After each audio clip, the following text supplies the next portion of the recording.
Hello and welcome to another session of Lockdown Learning. My name is Paul Holland.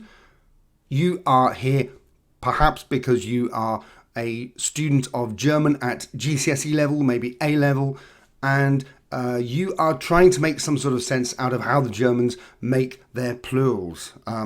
There seem to be so many different ways of making a noun plural in German, and is there any way of systemizing it into some sort of pattern? Well, yes, there is, and you've come to the right place. What I'm going to do with you today, very briefly, is to break down the different forms of masculine, feminine, and neuter plurals, and to try and give you some kind of rules which will give you a pattern to learn, plus the exceptions to those rules. This is how I learned them when I did my GCSEs, and it has served me fairly well, actually, as I learnt German all the way through university. So let's have a look at how I'm going to set these out. We've got them according to gender. We'll do the masculine first, then the feminine, and then the neuter. Okay, so we'll start with what we call the Eleanor rule. This is for masculine and neuter nouns, and it is called the Eleanor rule because these are nouns which end in L or N or R. And you've got lots and lots of them in the masculine group, but also you've got quite a few neuter ones as well.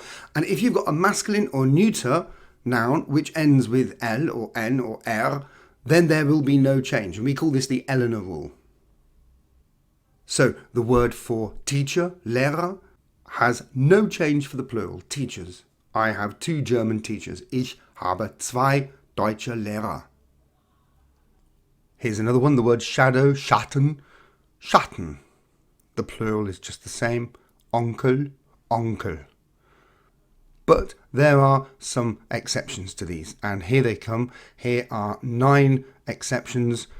All of these words add an umlaut as well.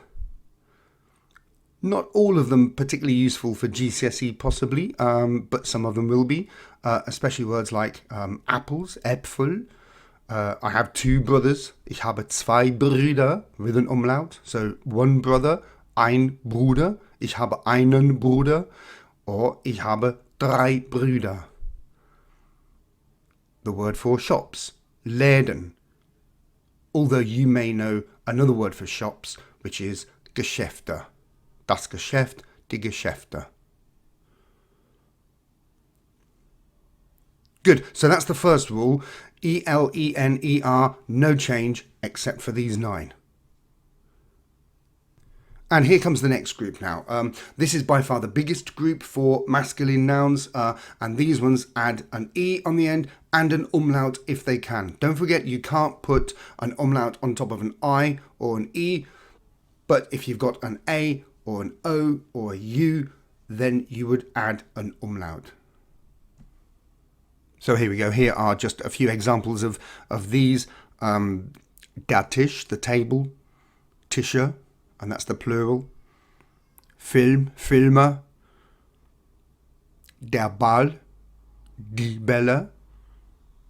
Schrank, die Schränke, the cupboards. Der Stuhl, die Stühle. And here we have 6 exceptions. These are 6 quite useful words, and they're exceptions because they could take an umlaut. They've got A's and U's and O's, but they don't. So the plural of arm is just Arme. The plural of dogs, Hunde, not Hunde. Hunde with a big open U sound. Okay, 7 days in the week. 7 Tage. They just add an E. There are more of them. If you go on to study German beyond A-level, you'll have more things to discover. But for the moment, as with a lot of this video, these are the bare essentials, and they're just a useful framework for you to be going away with. And here we have a final group, just 7 words. There are some others, but again, they're not particularly useful. I don't think we're going to use the word urchin at GCSE or even A-level, but we do have these 7 words, and you can learn them nice and clearly with this little expression, this phrase: the Spirit of God, the body of man, the worm at the edge of the forest. So there you've got Geist, Gott, Leib, man, and these add er on the end, and if they can, they put an umlaut on. So the word for forests is Wälder with an umlaut and an er. So rainforests, the rainforests of South America would be die Regenwälder. And as you'll discover later in the video, this umlaut and er is very typical for neuter plurals, but not really for masculine plurals, except for these useful 7. Okay, so man, Männer, which explains, doesn't it, why the English word goes from man to men with a vowel change, and it comes straight from that German vowel mutation there. Okay, so now let's move on to the feminine groups of nouns. The vast majority of the feminine nouns that you'll come across use an N or an EN as the plural. And part of that reason, obviously, is that, as you'll know, most feminine nouns that you'll come across have an E on the end. And so for that reason, you just add an N on the end of that. So the word for cups, die Tassen. Street, die Straße, die Straßen. Stimme, voice, Stimmen. And even if you've got a feminine word that happens to end in EL or ER, it doesn't really follow the rule that we saw with the masculine ones. You generally put an N on the end. Here's the word for fork, and here's the word for forks. Gabel, Gabeln. Schwester, Schwestern. There's an exception to this. Mutter goes to Mütter with an umlaut, but there's always exceptions.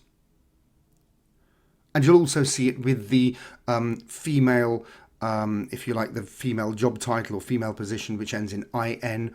That will also have an N on the end, but it doubles the N first, so double N-E-N. So female teacher, Lehrerin, goes to Lehrerinnen. But there is a small number here of feminine words which are quite common, and they do what you'd expect a masculine noun to do. They add an umlaut, if they can, with an E on the end.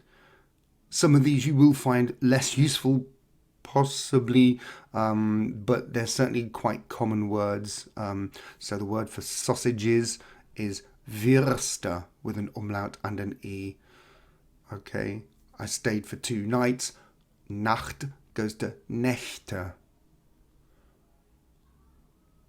Good, and finally we are into the territory of neuter nouns. This divides up into 3 nice groups as far as you're concerned, really. Most of these will form their plural with ER or umlaut ER if they can. Das Haus, die Häuser. Das Buch, die Bücher. Das Ei, die Eier, the eggs. Now, the following group is made up mainly of foreign nouns, a lot of English imports here, and obviously you'll also notice that they're often words which don't have a typical German spelling, a typical German ending, so they'll often end in O or A or Y. So here's just a few. You've got, das Foto, and you just put an S on the end, die Fotos. Auto for cars, autos. Again, there are some exceptions. A word meaning passenger, passagier, which looks like it comes from the French, possibly, with a j sound in the middle of it. But the plural is passagiere with an E. So again, there's lots of examples where this doesn't quite work. But as a general rule, very many foreign nouns are neuter, and they just put an S on the end for the plural. And finally, this little group of 6 words, and again, I learnt them. I remember my teacher teaching us as the heart, the eye, the ear, and the shirt at the end of the bed. Whatever that means, you make up your own stories. But those are the words which are neuter, but they add an N or an EN on the end. So, Eye, das Auge, it looks feminine, doesn't it, with an E on the end, but it's not. It's das Auge, and the plural is die Augen. The shirt, das Hemd, die Hemden. particularly useful for this word Ende. Possibly you might use it with Wochenende, the weekend, and the plural would be Wochenenden. Good. That's the basis of how you approach German plurals. Here's an overall view for you to look at and for you hopefully to bring it all together into your head. As I say, lots of other exceptions. I've not covered everything at all, but that is effectively a skeleton outline for how the Germans create their plurals and what patterns to try and spot in them. Good. I hope you've enjoyed that. I hope that's been of use. There are a couple of other German videos that I've got on my playlists. Check out in Lockdown Learning in case there's anything else that's useful for you. In the meantime, I hope to see you again at some point. Many thanks indeed, and goodbye.